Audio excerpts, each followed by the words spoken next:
kita kedatangan tamu, mahasiswa paling pintar di Pakuan. Mahasiswa paling pintar tapi santai, kerjanya duduk di bawah pohon. Nah, sekarang saya perkenalkan dulu nama kamu siapa? Nama saya Hanif Senuri. Dibuka itu ya, masker ya. Nama saya Hanif Senuri. Ini nama saya Dimas Permata. Nama saya Obed Gulung. Nama saya Dimas Farid Ismail. Nama saya Muhammad Aribo. Oke. Nah sekarang pegang dari Aribo. Sekarang saya ingin briefing sedikit. Ya, jadi kita diskusi tentang aspek hukum dari kasus pembunuhan Brigadir Yosua yang sudah ditetapkan sebagai tersangka 5 orang. Ya. Pertama Brigadir Sambo, Irjen Pol Verdi Sambo, kemudian Brigadir E, kemudian Brigadir RA dan Kabit. Ya. Wah bin Kamit. Nah, itu yang perkembangan terakhir ya. Nah, kemudian kita ini di proses hukum bisa melihat persoalan itu dari segi pembuktian. Jadi kalau tersangkanya sudah mengakui, ya lebih-lebih kalau dia adalah dianggap sebagai dalang, yang ikut merencanakan, menyuruh, melakukan dan sebagainya macam. Ya, karena itu tepat Kapolri mengumumkan pasal 340 junto pasal 338, junto pasal 56, junto pasal 55 dan 56. Nah, itu artinya ada turut serta macam. Nah, jadi kalau sudah pengakuan ditambah bukti, maka bukti itu perkara sudah sempurna, ya sudah sempurna, nggak bisa lagi kecuali dia mengelak.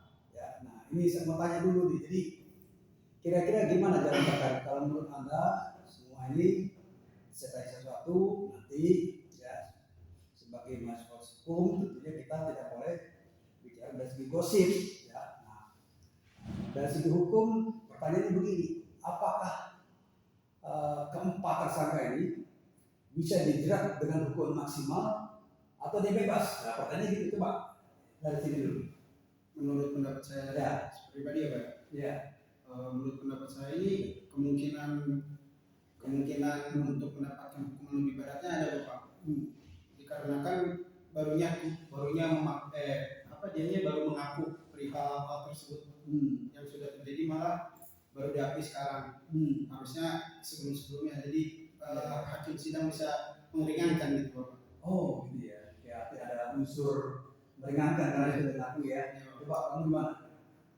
Kalau menurut saya juga bakal diringankan oleh pihak kejaksaan karena dari pihak yang berkaitan dari masalah tersebut sudah mengakui dan memberikan keterangan secara jelas. Oke, selanjutnya coba gimana pendapatnya?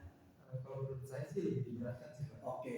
Karena sebelumnya dia udah merekayasa cerita-cerita tersebut dan membuat jadi seolah membenarkan sesuatunya itu dari ceritanya itu.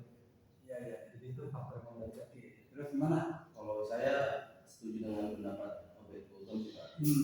Karena dia juga menghambat penyidikan, menghilangkan barang bukti, terus apalagi dia juga melanggar HAM juga sih Pak. Iya. Gitu ya, di proses nanti di persidangan nanti dilihat oleh pengadilan gitu, tinggi Polri. Iya, selanjutnya Pak, gimana pendapatnya? Sama sih Pak, sama juga sebelumnya. Karena kan pertama ya kita tahu lah masalahnya dia merekayasa, terus juga dia melanggar kode etik.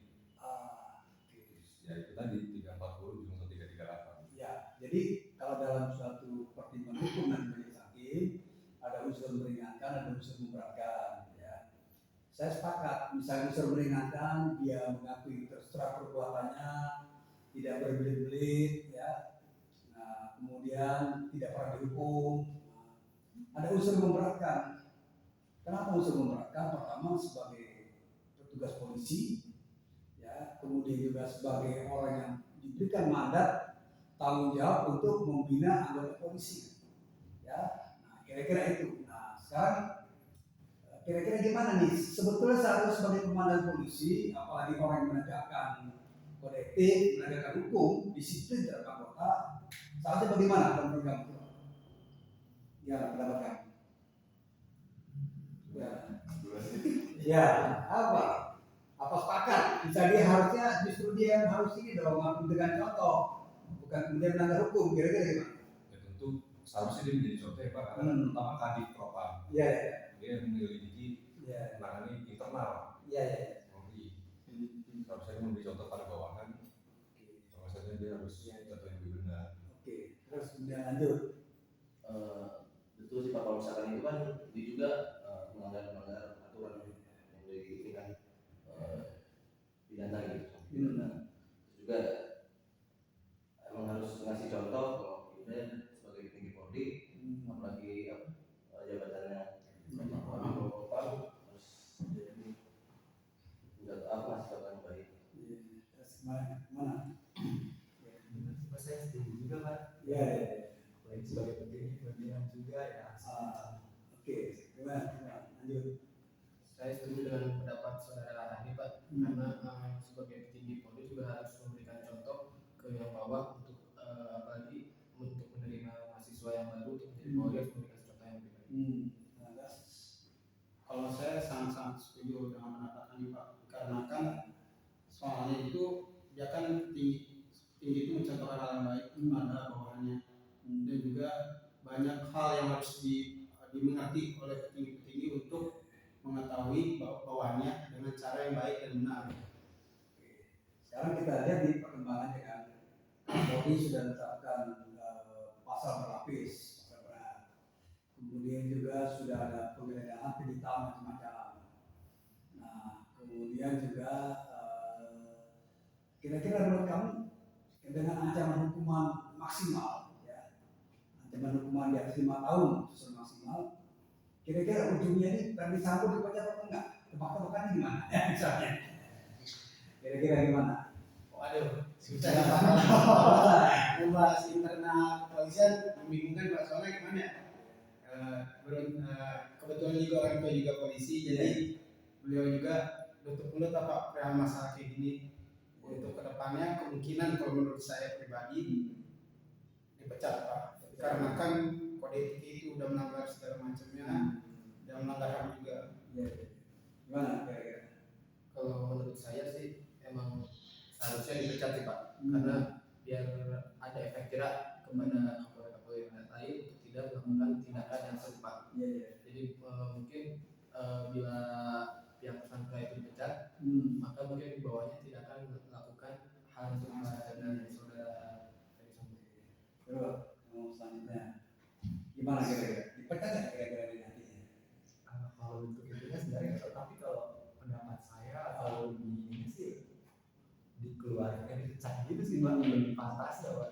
Karena apa ya, merubah semuanya ceritanya itu sebelumnya itu tahu banget sih Pak, sampai yang lainnya juga percaya kalau sebenarnya cerita itu biasa saja. Terus gimana?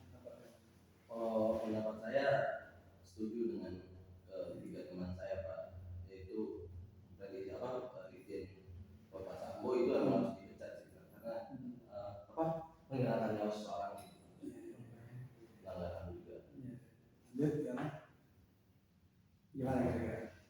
Apa dia memang dengan kejadian-kejadian yang sudah terungkap, ada pengakuan, merekayasa kasus, membunuh orang secara berencana kan? Apakah memang dia pertama sidang etika profesi sudah terbukti, ya, melanggar etik, tinggal nanti melanggar hukum di pengadilan. Nah, ujungnya ini menurut kamu akan dipecat nggak dia kira-kira? Ya, Menurut saya sulit untuk menentukan Pak, cuma pasti harapan dipecat sih Pak. Iya. Balik lagi juga dari IPW-nya Indonesian Police Watch kan pernah mengatakan tim sus, harapannya dari tim sus kalau bekerja profesional maka bisa dikonversikan tidak lama. Oke, ini pertanyaan terakhir nih. Dengan adanya peristiwa ini, kamu kaget nggak? Kok ada perkara seperti itu? Bikin shock masyarakat nggak? Bikin kaget nggak kira-kira? Ya, jujur saya kaget Pak, karena tembak-tembakan polisi sama polisi. Terus saya ini apaan gitu kan? Terutama di rumah Jenderal Kadif Propam. Menurut saya kan nggak mungkin, tapi ya itu terjadi kayak gitu, itu bikin shock masyarakat ya. Oke, selanjutnya Pak. Pastinya kaget sih Pak adanya berita penembakan ini antara Irjen dengan bawahan gitu. Terus apalagi kasusnya macam macam-macam gitu, ada katanya adanya pelecehan, adanya apa, terus ketika mungkin pelaku tidak terima atau apa gitu, ditembak di tempat gitu kan, kayak kaget lah masyarakat sekelas Irjen itu bisa kayak semena-mena gitu lah menurut saya. Ya, coba gimana? Kaget nggak kamu dengan peristiwa kayak gini? Kaget sih Pak. Iya, iya. Karena itu sih yang dilakukannya juga oleh petinggi-petinggi, melakukan rekayasanya, dan yang lebih kagetnya lagi itu sebenarnya karena ceritanya ini bisa dipercayai juga sama orang-orangnya itu. Iya. Jadinya aneh lah sebenarnya. Oke. Ya, kamu coba. Kaget sih Pak, Iya. karena masalah kasus kan yang saya baca udah pelecehan, salah wanita bisa sampai besar karena yang menyebabkan pembunuhan kan. Mungkin lebih baik jika ada masalah begitu diselesaikan dengan baik Pak, dengan cara keluarga, tidak dengan cara saling membunuh. Ya, gimana? Apa tadi pertanyaan? Katanya ini kamu mendengar cerita itu perkembangan dari awal sampai akhir, bikin kaget kok bisa jadi kayak gitu. Ya menurut saya sih kaget sih Pak. Kenapa saya kaget? Karena institusi kepolisian itu terkenal sangat solid. Perihal namanya bawahan sama atasan. Tapi ketika ada kasus seperti ini menjadikan pandangan masyarakat itu berubah. Pak Anies sendiri Pak. Pandangan masyarakat berubah. Kenapa kok polisi seperti ini kepada bawahannya? Padahal dengan pangkat yang seperti itu harusnya bisa gimana ya? Bisa mengolah pemikiran masyarakat menjadi lebih baik terhadap institusi kepolisian sendiri. Ternyata begitu ya. Iya. Jadi balik Pak makanya. Ya kita prihatin lah dengan kondisi ini ya. Apapun juga persoalannya, pertama ini menyangkut institusi negara, polisi ya, dan kemudian juga harus juga memberikan contoh. Ya, jadi kemudian setidak-tidaknya polisi bekerja keras membuktikan bahwa apa yang mereka lakukan, mereka selidiki, mereka kerjakan, membawa perkara yang sampai pengadilan, bisa mendapatkan kredibilitas. Kalau saya sih yakin ya, karena saya sudah mengajar polisi ya, sudah lebih dari 20 tahun, tidak akan mungkin dikorbankan. Pasti tidak tegas dan main kayak gitu. Kira-kira gitu ya. Terima kasih banyak sudah sharing. Jadi kita ketemu lagi di satu channel YouTube yang pelan-pelan sudah naik. Sekarang saya kira sudah mendekati, saya kira sudah masuk angka 7.000 ya. Karena YouTube sudah. Oke, terima kasih. Sama belajar yang rajin. Sukses ya.